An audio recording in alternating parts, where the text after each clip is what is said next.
Salmo de número 59. Eu vou ler para os irmãos.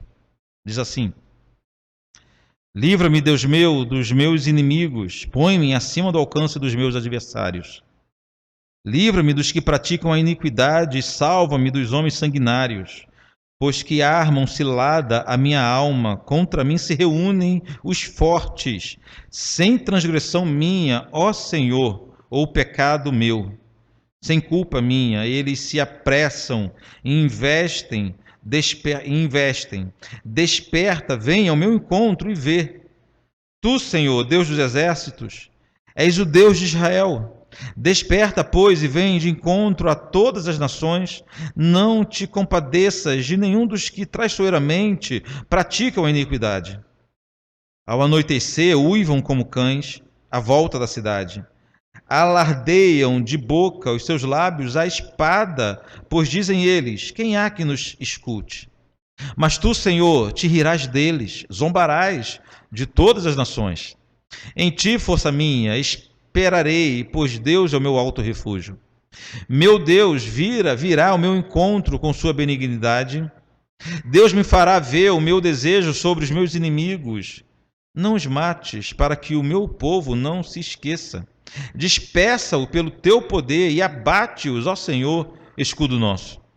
Pelo pecado de sua boca, pelas palavras dos seus lábios, a sua própria soberba, sejam enredados e pela abominação e mentiras que proferem. Consome-os com indignação, consome-os, de sorte que jamais existam e se saibam que reina Deus em Jacó, até os confins da terra. Ao anoitecer, uivam como cães à volta da cidade. Vagueiam à procura de comida e, se não se fartam, então rosnam.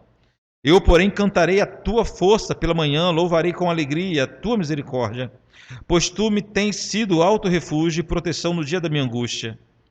A ti, força minha, cantarei louvores, porque Deus é o meu alto refúgio, é o Deus da minha misericórdia.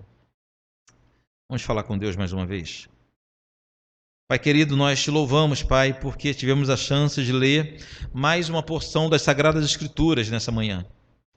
Mas pedimos a iluminação do Teu Espírito para que consigamos entender, assimilar a Tua vontade revelada nas santas letras, ó Deus.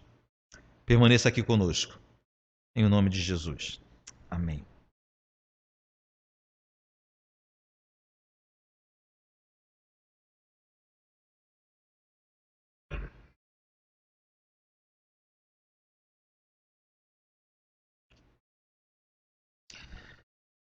O capítulo 19 do primeiro livro de Samuel narra um dos momentos mais difíceis da vida de Davi.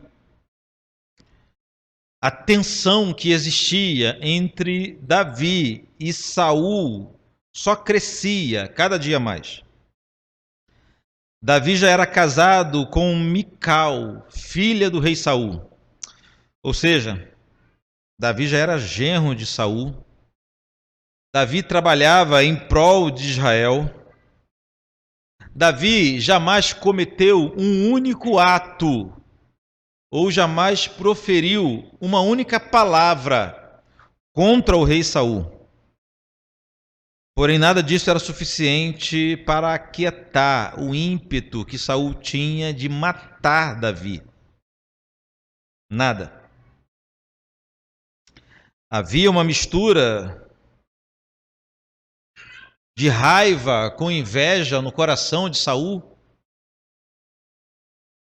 Havia uma inveja insana, uma insegurança absurda.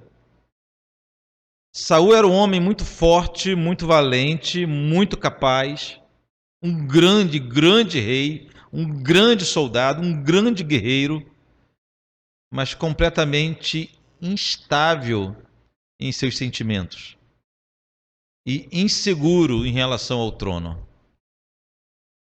Saul já pressentia que àquela altura o trono não lhe pertencia mais. Davi já tinha sido ungido muito tempo antes. Davi sabia que o trono lhe pertencia. mas Davi não moveria uma única palha para sentar-se no trono de Jerusalém. Davi jamais afrontou Saul. Davi jamais trabalhou para derrubar Saul. E ainda assim Saul queria matá-lo o tempo todo. Em 1 Samuel 19 diz que o rei Saul já estava decidido a matá-lo, quando seu filho Jônatas persuadiu o próprio pai a desistir dessa ideia. Saul então mudou de ideia durante um tempo, mas o texto bíblico diz que depois de um período de guerra em que Davi foi vitorioso novamente, a inveja florou mais uma vez no coração do rei Saul. O texto bíblico é claro em dizer que o Saul ficou possuído por um espírito maligno e quis novamente matar Davi, inclusive numa cena em que Davi estava tocando sua harpa na sala do palácio, e Saul, enfurecido, pegou sua lança e quis matar Davi. O texto bíblico diz que Davi se esquivou e a lança cravou na parede. Davi correu do palácio naquele momento e fugiu para sua casa. Porém, ainda assim, Saul estava decidido a matá-lo. Primeiro livro de Samuel, capítulo 19, versículo 11, só a parte A, eu vou ler para os irmãos. Diz assim, porém Saul naquela mesma noite mandou mensageiros à casa de Davi que o vigiassem para ele o matar pela manhã. Tem um requinte de crueldade aqui ainda, não é verdade? Saul mandou seus soldados, os homens mais treinados da terra naqueles dias, vigiarem a casa de Davi, porque ele mesmo queria tomar um café tranquilo pela manhã e depois ir matar o seu genro, derramar o sangue de seu genro. Aquela, então, seria uma terrível noite. O rei Saul era o homem mais poderoso de Israel. Além de ser um homem muito poderoso em Israel, Saul ainda era um grande, forte e hábil guerreiro. Ou seja, Saul sozinho já era de meter medo, mas ele não estava sozinho, ele estava cercado pelo exército de Israel, o mais temido daqueles dias. Era essa máquina de guerra, era essa força militar que acampou ao redor da casa de Davi, para matar Davi. Davi soube que o inimigo já estava à porta e que aquela poderia ser sua última noite vivo, pois o texto completo de 1 Samuel 19:11 diz assim, porém Saul naquela mesma noite mandou mensageiros à casa de Davi que o vigiassem para ele o matar pela manhã. Disto soube Davi por Mical, sua mulher, que lhe disse, se não salvares a tua vida esta noite, amanhã estará morto. Mical conhecia o pai que tinha. Mical saberia que daquela noite Davi não passaria. Pensem numa noite de aflição. Uma coisa é saber que há violência por toda parte, uma coisa é saber que há inimigos, homens, assassinos rodeando toda a cidade. Agora, outra coisa é saber que o seu inimigo, forte e poderoso, que deseja te matar, está na porta. Acampou no seu quintal. Os inimigos estão acampados ao seu quintal e a hora da sua execução está marcada. Imagine você nessa situação. Imagine. Quanto mais o tempo passava, mais a morte se aproximava. À medida que a noite descia, a sombra da morte chegava mais perto daquela residência. Uma noite de intensos sentimentos em que provavelmente medos e inquietações tentavam roubar a paz de Davi. Isso tudo misturado, irmãos, à certeza de sua total impotência. Davi não podia contra Saul. Não podia e não queria derramar o sangue de Saul. Davi não podia sozinho contra os guerreiros de Israel. Davi sabia que ele não tinha o que fazer, Davi sabia de sua total incapacidade, Davi sabia que estava perdido. A grande pergunta que surge é o que devemos fazer quando percebemos que estamos cercados pelos piores inimigos de nossa vida e que a morte é iminente. O que devemos fazer nesse momento? O que devemos fazer quando percebemos que não temos a menor condição mais de vencer e estamos atravessando a noite mais escura, mais sombria de nossa história? O que devemos fazer quando percebemos que nossa casa, nossa família está cercada por toda sorte de mal, que não há em nós força suficiente para afrontá-los, confrontá-los ou nos socorrer? Ou seja, o que faríamos se estivéssemos em casa com nossa família e a casa tivesse cercada por uma multidão raivosa e sedenta de sangue e não tivermos a quem recorrer? Sem um celular, sem 190 para pedir socorro, né? Hoje a gente poderia recorrer a algum tipo de tecnologia, mas a gente sabe muito bem que quando o inimigo quer nos pegar, a gente vê isso nos filmes de tensão, de terror, né? Celular não funciona, a linha cortada. É uma sensação de desespero. A certeza da impotência, a certeza que não há nada que se possa fazer, a certeza que ao clarear o dia, na hora marcada pelo adversário, nosso pescoço estará pendurado em algum lugar. A certeza de que a morte já se aproximou, a sombra da morte chegou ao nosso redor, a sombra da morte está chegando em nossa casa, é só uma questão de tempo para tudo acabar. O que faríamos se fôssemos nós no lugar de Davi? Eu não sei o que eu faria, não tenho a menor ideia. Eu não sei o que você faria. Davi fez uma oração. E a oração de Davi é o Salmo 59. A oração feita por Davi num dos dias mais difíceis de sua vida. A oração feita por Davi quando ele se viu cercado por seus inimigos e percebeu que os seus inimigos eram muito mais fortes do que ele. A oração que Davi fez quando percebeu que a morte estava à porta se transformou no Salmo 59. É o salmo que nós lemos no dia de hoje. O que fica claro nesse salmo, e é isso que nós iremos fazer na exposição, é o nível de conhecimento que Davi tinha de seus inimigos, de si mesmo e de Deus. A oração de Davi, que vai servir de parâmetro para as nossas orações, a oração de Davi, que deve servir de base para as nossas orações, é caracterizada por essas três marcas. Davi faz uma oração em que fica claro que ele conhecia muito bem os seus adversários. Ele sabia muito bem quem se levantou contra ele. Ele conhecia muito bem os problemas e conhecia os seus adversários nos detalhes de seus adversários. Davi não ignorava a presença dos seus inimigos. Davi não menosprezava a força daqueles que se levantaram contra ele. Não, Davi os conhecia muito bem. Mas o segundo ponto que fica muito claro aqui nesse texto é que Davi se conhecia também muito bem. Davi sabia muito bem quem ele era ou o que ele era. A oração de Davi é o exemplo para nós por causa disso. Normalmente nós nos equivocamos em relação aos nossos problemas, mas também nos equivocamos em relação a nós mesmos. Mas em terceiro lugar, o terceiro ponto dessa mensagem é que Davi conhece muito bem o seu Deus. É isso que vai fazer total diferença. Vamos ao texto bíblico então? Você acompanhando em sua Bíblia? Em primeiro lugar, Davi conhecia muito bem o seu inimigo.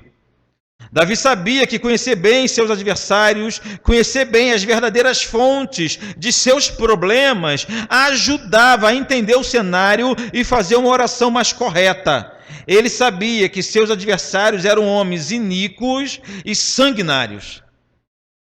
Ele não olhava seus adversários como vítimas, ele não olhava seus adversários como simplesmente pessoas equivocadas, não. Ele sabia que seus inimigos eram iníquos e sanguinários. Olha o versículo 2. Livra-me dos que praticam a iniquidade e salva-me dos homens sanguinários. A palavra traduzida por iniquidade pode ter o mesmo sentido de feitiçaria. Muitas vezes, em especial no Antigo Testamento, quando fala de iniquidade, está falando de um pecado específico de feitiçaria. Se for essa a tradução correta, o que Davi está orando é o seguinte: Senhor, eles estão fazendo feitiçaria, trabalho contra mim. São feiticeiros. Que qual é a questão da feitiçaria? Apesar dela não ter nenhum valor em si, demonstra um coração perverso, capaz de maquinar, desejar ardentemente o mal contra outra pessoa. Essa é a questão. Então os inimigos poderiam desejar o mal de forma ardente contra Davi. Mas além de feiticeiros, eles eram sanguinários, ou seja, eles eram assassinos. Sem piedade. Sanguinários, eles se alegravam em derramar sangue. Então, irmãos, os soldados que cercavam a casa de Davi eram homens impetuosos, homens que tinham prazer em praticar o mal e eram homens que tinham prazer em derramar o sangue. Não eram soldados quaisquer. Eram esses. Iníquos e sanguinários. Depois de definir seus adversários como iníquos e sanguinários, Davi deu detalhes de como aqueles homens agiam na cidade. Olha o versículo 3. Pois que armam cilada a minha alma, contra mim se reúnem os fortes. Só até aqui por enquanto. Queridos, armar cilada é uma ação típica de gente desonesta. Eu vou explicar. Assim eram os adversários de Davi. Armar ciladas é ação de quem não respeita as regras do jogo. Nós sabemos que mesmo numa guerra há regras, a serem respeitadas, não é verdade? Pessoas são levadas ao tribunal de Haia, sentenciada à morte por crimes de guerra, porque mesmo numa guerra não vale tudo. Não vale tudo. Mas quando o texto diz que os homens eram aqueles que armavam cilada, aponta para um nível de desonestidade, de mau caratismo, de gente que não vai jogar com a regra correta, que não vai obedecer às leis da Constituição, não. Os inimigos de Davi não eram assim. Sem limites eles eram. Não havia limites para a sua maldade. Não havia limites no momento que eles decidiam investir toda a força de forma desleal, inclusive contra os mais fracos. Davi continua falando deles no versículo 6, dizendo assim, ao anoitecer, versículo 6, uivam como cães à volta da cidade. Ao versículo 14, não estamos seguindo a sequência não, estou separando os versículos que falam em cada momento. O versículo 14, ainda falando dos seus inimigos. Ao anoitecer, uivam como cães à volta da cidade. O versículo 14 é idêntico ao 16. Mas olha o 15. Vagueiam à procura de comida, e se não se fartam, então rosnam. Seus adversários são assim? Os seus opositores são fichinha, em relação a esses aqui. Aqui nós temos uma figura bizarra. Os inimigos de Davi transformavam as noites na cidade em noites apavorantes. Uivar como cães apontam para um som de terror que apossava-se de toda a cidade ao anoitecer. Vaguear à procura de comida significa que eles caminhavam com fome de violência. Que tipo de homem é esse? Segundo Davi, eles comportavam-se como animais, sem freios em suas ações. E como verdadeiros animais, eles não paravam para raciocinar antes de uma ação. Eles eram movidos por impulsos em sua maldade. Eram homens sem freios para o mal. Olha o versículo 7, falando deles ainda. Alardeiam de boca, em seus lábios há espadas, pois dizem eles, quem há que nos escute? Nesse ponto, Davi denuncia que seus adversários, além de ímpios, além de perversos, além de sanguinários, eram também blasfemadores contra Deus. Quando os adversários de Davi perguntavam, quem há que nos escute? Estavam se referindo a Deus. É como se eles dissessem o seguinte, nós podemos fazer o que nós queremos, porque lá no céu não tem ninguém. Não existe um Deus no céu. Aqueles eram homens que não colocavam limites em suas maldades, que não se importavam em praticar o mal extremo, pois eles não acreditavam na existência de um Deus que tudo vê e tudo ouve. Então eles zombavam de Deus. Eles zombavam de Deus. Podemos fazer o que a gente quiser. Podemos traçar os planos que quisermos, porque não há ninguém que nos escute.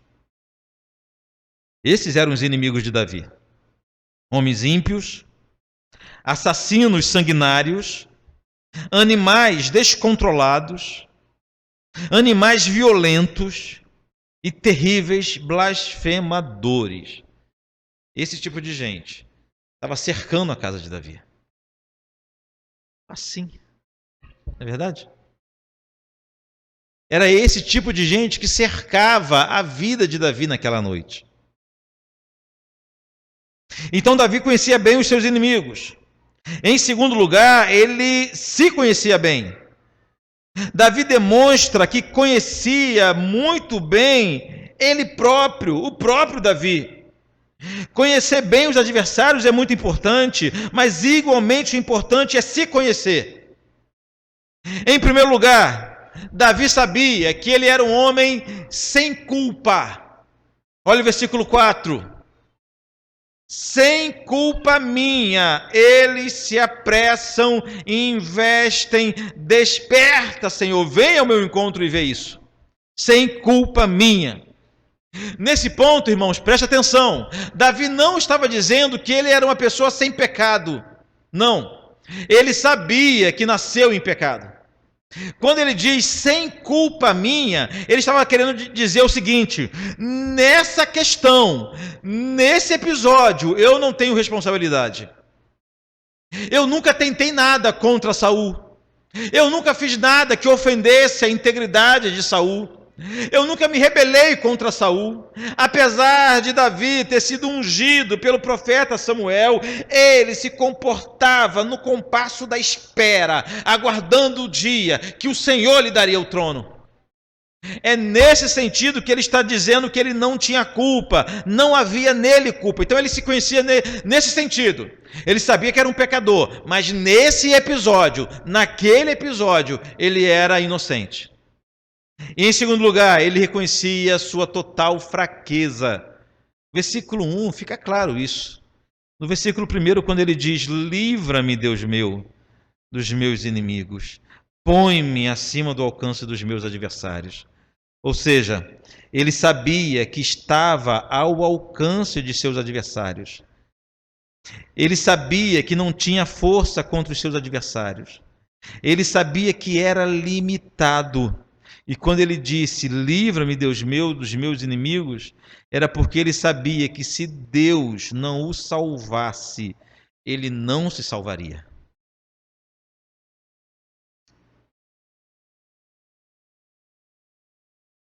Davi sabia exatamente o que ele era e quem ele era. Ele não tinha uma ideia supervalorizada de si mesmo. Na noite que ele se viu cercado por seus inimigos, ele não ficou repetindo frases motivacionais como sou mais que vencedor, tudo posso naquele que me fortalece, vou avançar e vou vencer, ou outras frases baseadas em versículos interpretados de forma inadequada. Ele não fez isso. Davi não bateu no peito se dizendo o super crente. Davi não encarou todo mundo achando que simplesmente podia dar ordens e aqueles homens iriam todos morrer em sua frente. Davi não exerceu a autoridade de um cristão que nos ensina a exercer. Davi podia ter chegado para os homens e falar o seguinte: a Bíblia diz que eu sou mais que vencedor. A Bíblia diz que todas as coisas cooperam para o bem daquele que serve a Deus. Não foi isso que aconteceu. Em sua oração, Davi falou o seguinte, somente duas coisas. Senhor, nesse episódio eu sou inocente, mas eu sou fraco demais para eu vencer. Se o Senhor não me salvar, eu não me salvarei. Só isso. Só isso. Então já vimos que Davi conhecia bem os seus inimigos. E já vimos que Davi se conhecia bem. Conhecia bem a si mesmo. Porém, queridos, o que mais pesou na oração de Davi, e esse é o terceiro ponto dessa oração, é que ele, além de conhecer bem os seus inimigos, ele, além de se conhecer bem, ele conhecia, acima de tudo, o Senhor. A maior parte da oração de Davi é ele falando de Deus. Perceba se isso é interessante. Em sua oração, Davi passou mais tempo no momento de desespero. Davi passou mais tempo falando do Senhor do que falando de si ou falando dos seus problemas. Igualzinho nossas orações, né? É assim que a gente ora? Rapaz, nossa oração é uma loucura de lista de problemas. E Senhor, falta isso, falta aquilo outro, eu estou assim, estou assado, estou sentindo uma dor aqui, aquele fulano, esse blá blá blá blá blá blá blá. Ah, Senhor, porque tu és bom, né? Mas falta isso. Davi inverte a lógica que nós utilizamos. Ele fala, Senhor, meus problemas são esse. Eu sou assim. Agora o Senhor, ele dedica 7 versículos aqui desse texto para falar somente de Deus.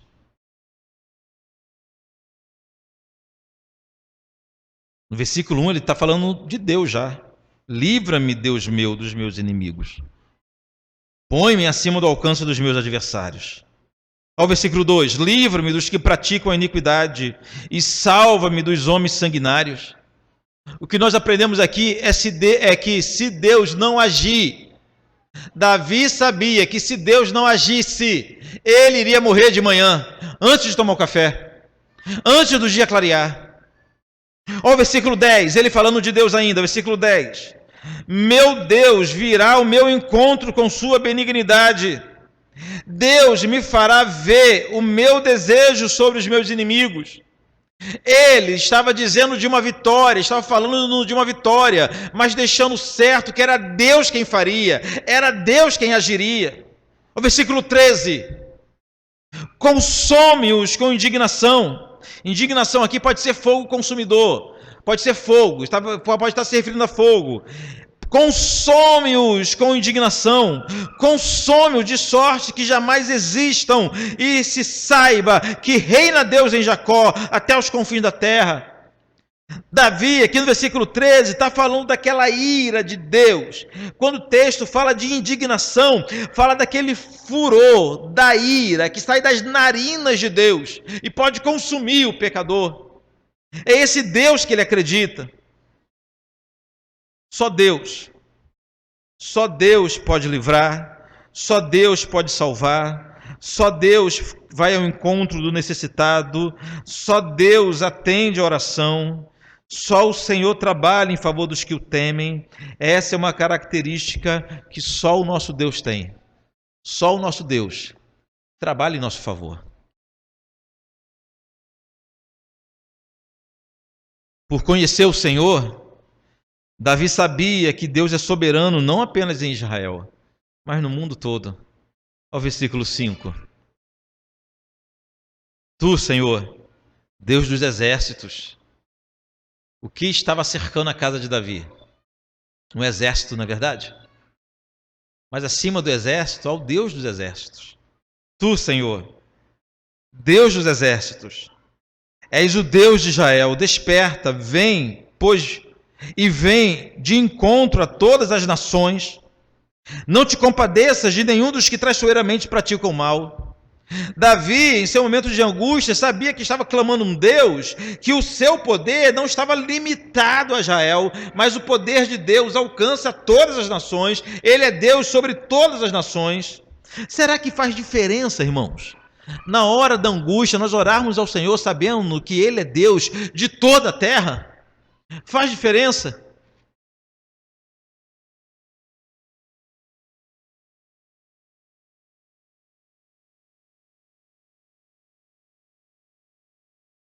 Deve ser angustiante orar a um Deus que protege só Nova Iguaçu.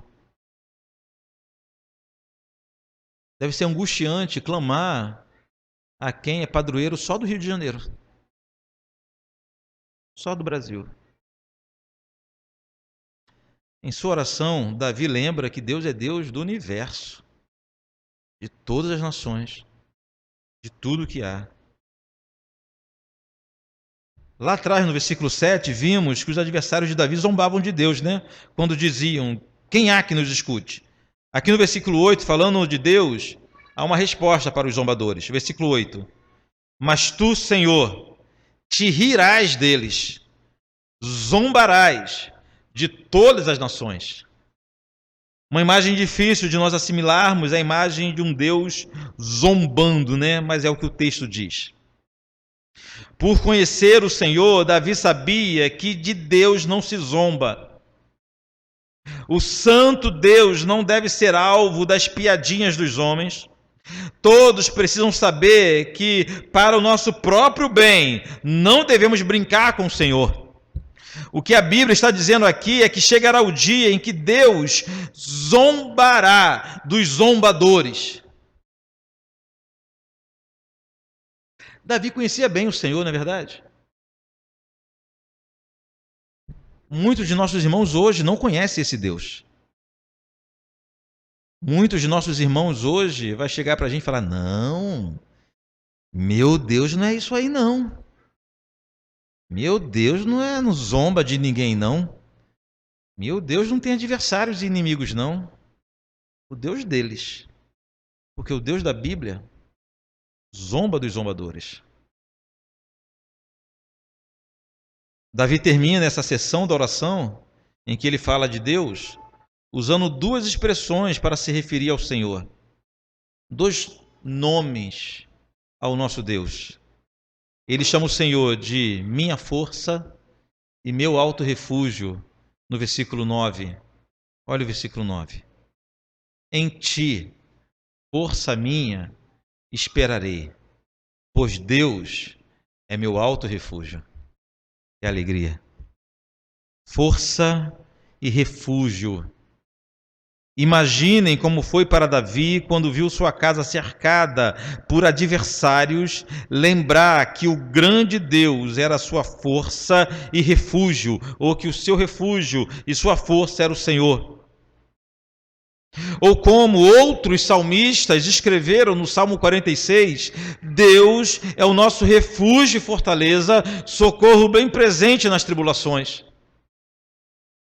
O que deve ser desesperador é se ver em um momento igual Davi estava e não ter um alto refúgio e não ter ninguém para chamar de sua força. Mas quem conhece o Senhor pode chamá-lo assim. A oração de Davi, que deveria ser uma oração de desespero, termina com total confiança. Olha o versículo 16. Eu, porém, cantarei a tua força, pela manhã louvarei com alegria as tuas misericórdias.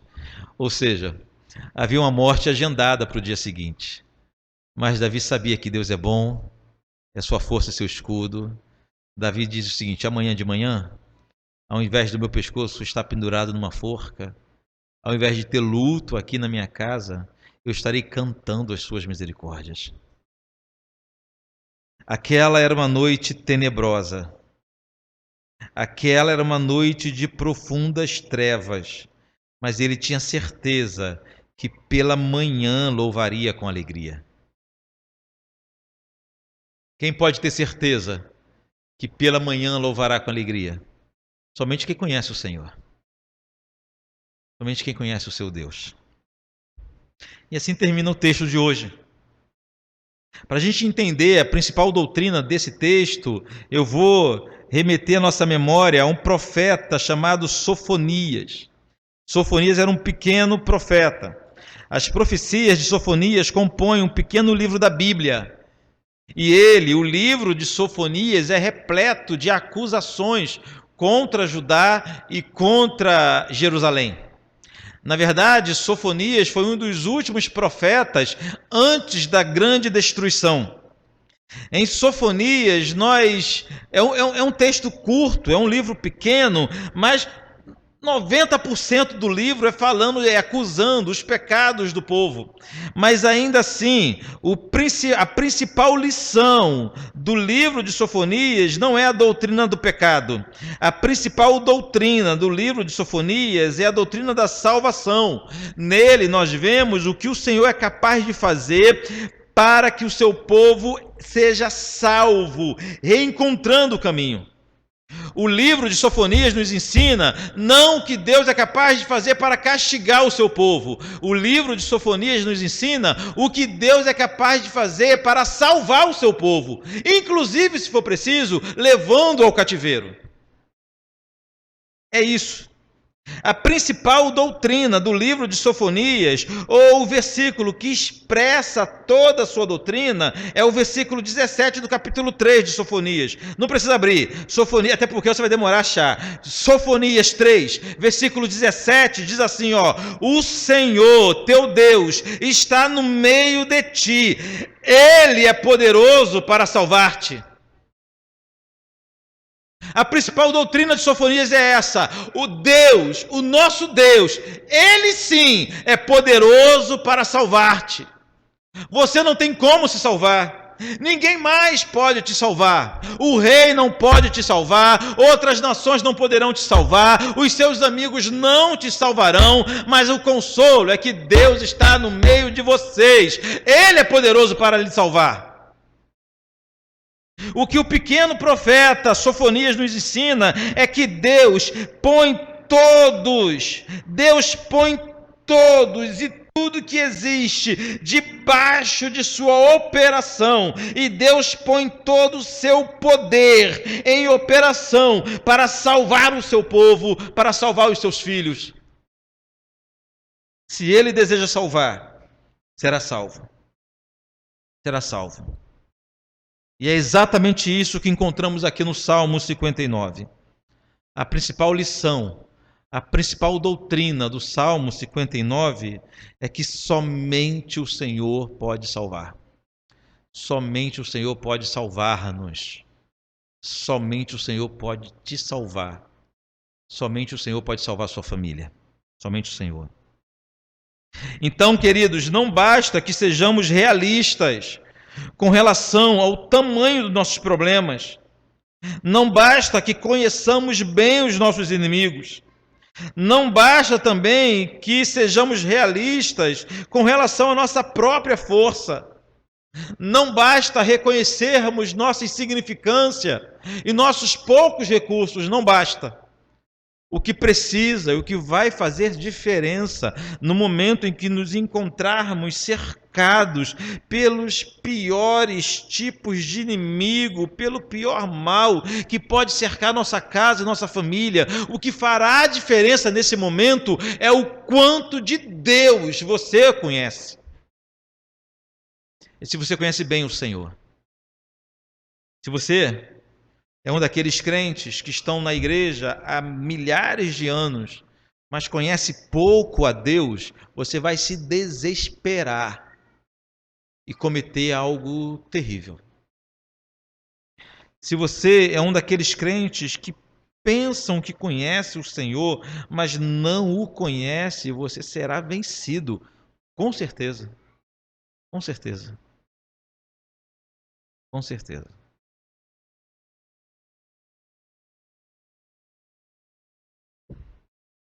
O livro de Atos conta um episódio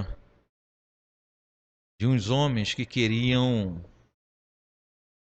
praticar a mesma coisa que eles viam os apóstolos praticando, porém sem conhecer o Senhor. Um grupo de homens no livro de Atos viu os apóstolos tendo autoridade sobre os demônios, expulsando demônios. E eles quiseram também esse dom. Eles quiseram também esse poder, sem um mínimo de conhecimento de Deus. E quando viram o endemoniado, eles gritaram o seguinte: eu te expulso no nome do Deus de Paulo. É expulsar demônio por tabela, é ter autoridade por tabela. Vocês conhecem esse episódio? O que o demônio respondeu? O demônio respondeu: eu conheço Paulo e eu conheço o Deus de Paulo, mas você eu não conheço. O texto diz que os demoniados deu uma surra naqueles homens, que eles correram pelado pela cidade. É gente que não conhece o Senhor, que pensa que conhece a Deus, ou que sabe que não conhece e se contenta com isso. Eu tenho para mim, irmãos, que muitos de nossos irmãos, se conhecesse o Deus da forma que é revelado na Bíblia, abandonaria a igreja. Muitos irmãos estão numa caminhada cristã porque seguem um Deus que eles idealizaram, um Deus falso que apresentaram a eles. Eu tenho essa impressão. Eu tenho a impressão que se nós apresentássemos a todos os evangélicos no Brasil Deus da forma que ele se revela nas Escrituras, eles iriam chegar à conclusão seguinte: esse Deus eu não quero. Eu tenho essa impressão. Mas o que fez a diferença aqui, no dia da angústia de Davi, é que ele conhecia o Senhor. E eu preciso finalizar. E eu quero partir para as aplicações. A primeira aplicação é que o que irá definir suas reações às grandes lutas dessa vida é o quanto você conhece de Deus. Dependendo do seu grau de conhecimento, o seu posicionamento, a sua reação vai ser uma ou outra. Uma ou outra. O texto bíblico, por inteiro, nos leva no caminho, na direção de entender de que podemos confiar, podemos descansar, afinal de contas, servimos ao único Deus verdadeiro. O próprio Deus, falando através da boca do profeta Isaías, ele disse o seguinte, para falar da grandeza de Deus: quem da concha de sua mão, concha é isso aqui, ó, quem da concha de sua mão pega toda a água da terra e pesa todos os montes e outeiros do planeta em balança de precisão. Quem? Senão somente o nosso Deus.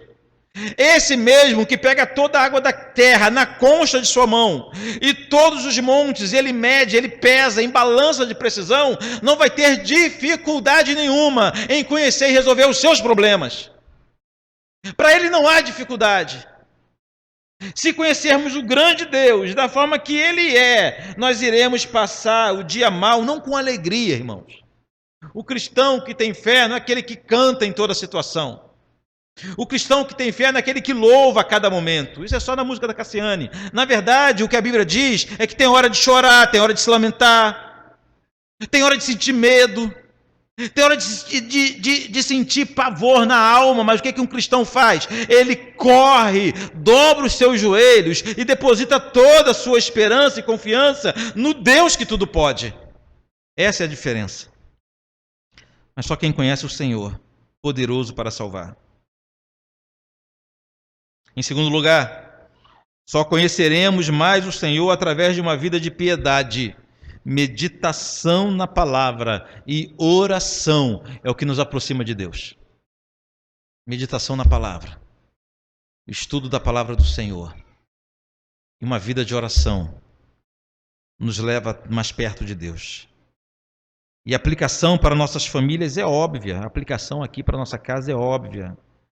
Nossas famílias estão cercadas Nossas casas estão sob ataques.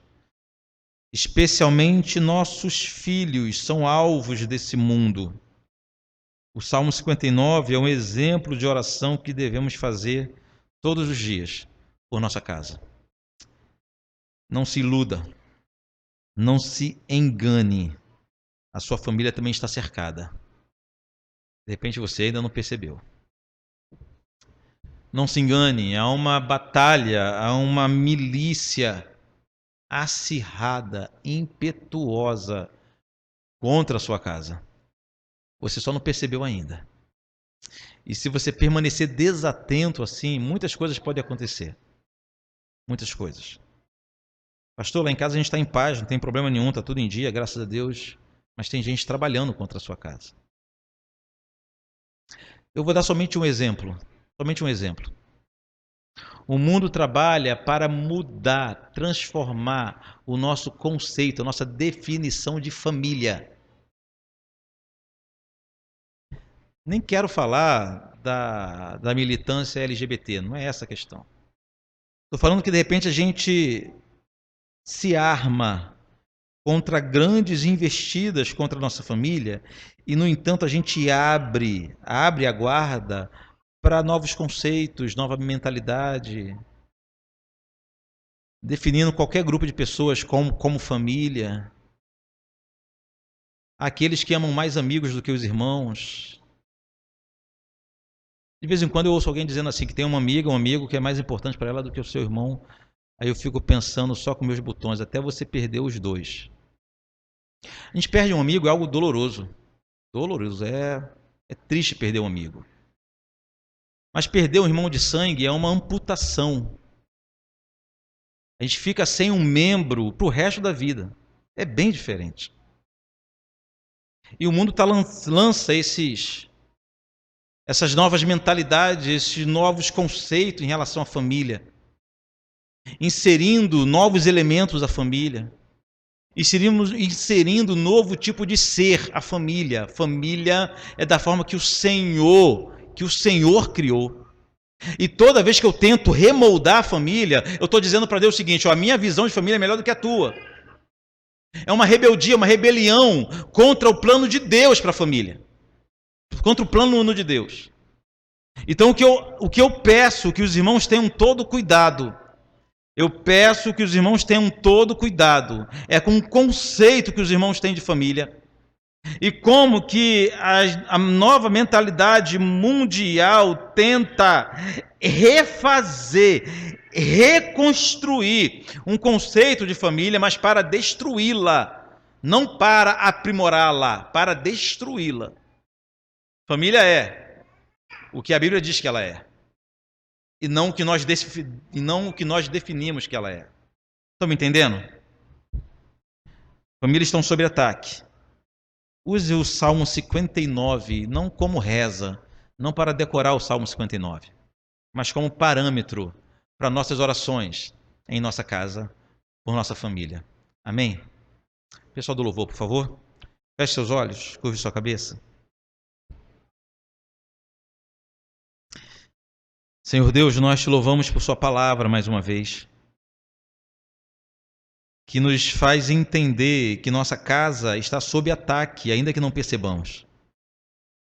A nossa família, Pai, ainda que seja uma grande família, com muitos filhos e filhas e netos, seja família de 2 pessoas apenas. Quantas casas, Pai, não têm o mesmo modelo de família? Algumas casas, uma família grande se reúne ao redor da mesa e são incontáveis as pessoas. Em outras casas, a família é composta apenas de mulher e um filho, do marido e um filho, ou só de marido e mulher. Às vezes, homem, mulher e mais um parente que mora junto, divide o mesmo espaço. Pai, seja qual for a configuração de nossas famílias, que todas elas estejam debaixo da tua vontade, obedecendo o que o Senhor definiu para que chamemos de famílias, de filhos, de filhas. de pai e mãe. Que não nos moldemos aos valores desse século, Pai, mas mesmo em detrimento de toda a filosofia ao contrário, nos permanecemos firmes no que o Senhor definiu para a nossa casa. Que a oração de Davi seja um parâmetro para nossas orações. Que o fato de conhecermos mais e mais ao Senhor proteja a nossa casa, Pai. Porque só o Senhor pode nos salvar. Só o Senhor pode salvar o nosso lar. Só o Senhor pode salvar nossos casamentos. Só o Senhor pode salvar a educação de nossos filhos. Só o Senhor pode nos salvar dos inimigos severos. Em nome do Senhor Jesus. Em nada ponho a minha fé, senão na graça de Jesus, no sacrifício remidor, no sangue do bom Redentor. A minha fé e o meu amor estão firmados no Senhor, estão firmados no Senhor.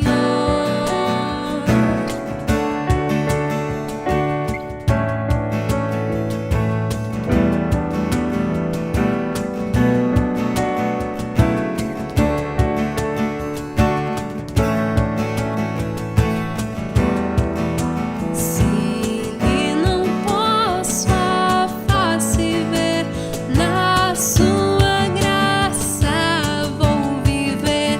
Em cada crise sem falhar, sempre de nele confiar. A minha fé e o meu amor estão firmados no Senhor, estão firmados no Senhor.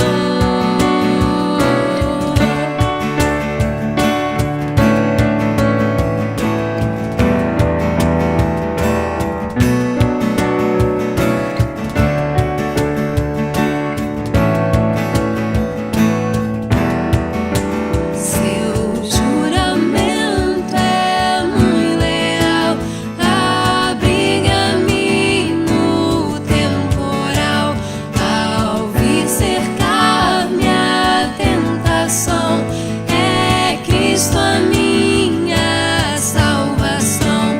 A minha fé e o meu amor estão firmados no Senhor, estão firmados no Senhor.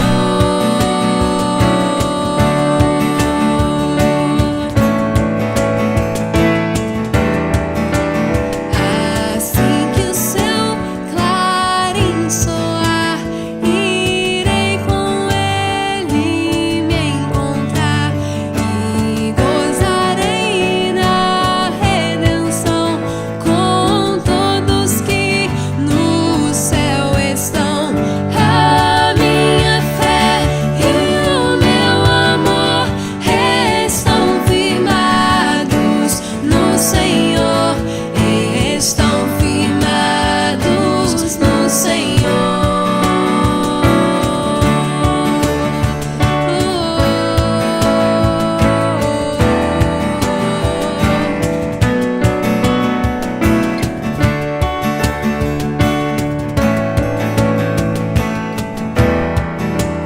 A minha fé e o meu amor estão firmados no Senhor, estão firmados